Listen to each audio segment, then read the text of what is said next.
ও শোনো, আমার কাছে দাও, আমি তোমার হাতে নখ পালিশ লাগা দিই।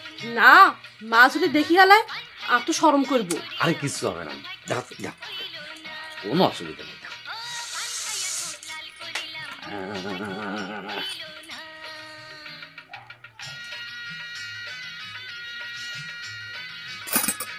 আর কাছে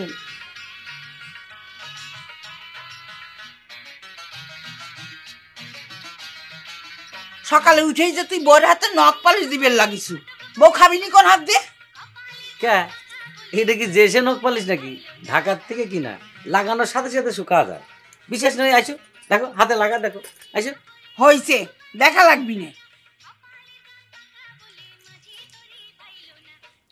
তোর ওস্তাদের সঙ্গে দেখা করবার গেছিলি? হ্যাঁ গেছিলাম। কাম কাজের কথা কিছু হয়েছে? বউয়ের তো ভাত কাপড় দেওয়া লাগবে নাকি? আমার কথা না হয় বাদই দিলাম। হ্যাঁ সেই চিন্তাই করতেছি। ওস্তাদের কাছে গেছিলাম, দোয়া নিয়ে আইছি। ভাবতেছি তার আন্ডারে আর থাকবো না, নিজেই স্বাধীনভাবে কিছু একটা শুরু করে দেব।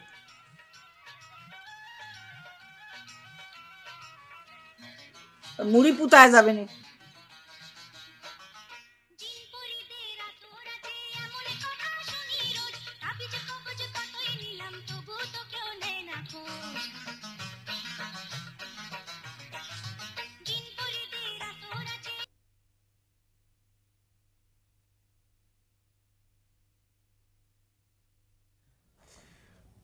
নে, অর্ধেকটা খাওয়াই দিবি আর অর্ধেকটা চোখে মুখে ছিটাই দিবি, যা।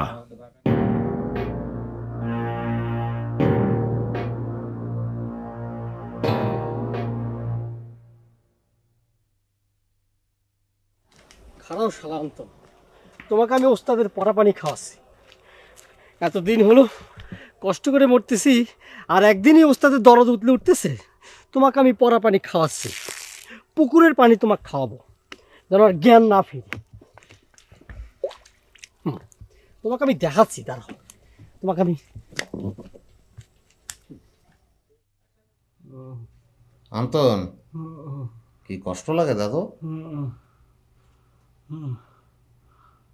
নুরু ভাই, হ্যাঁ, গা হাত পাও ব্যথা। দূর, অবস্থাতে পানি পড়া খেলে ঠিক হয়ে যাবে। তাহলে শেষ তোমায় তুমি মুখের দলে ঢোকলা না? এ জহর জানে? জানে জহর জানে?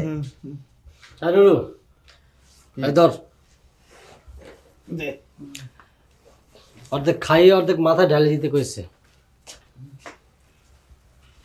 না দাদু,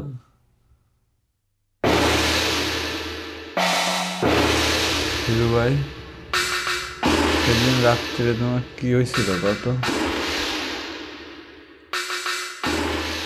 পানির গ্লাস হাতে নিয়ে হা করে কি দেখছিস?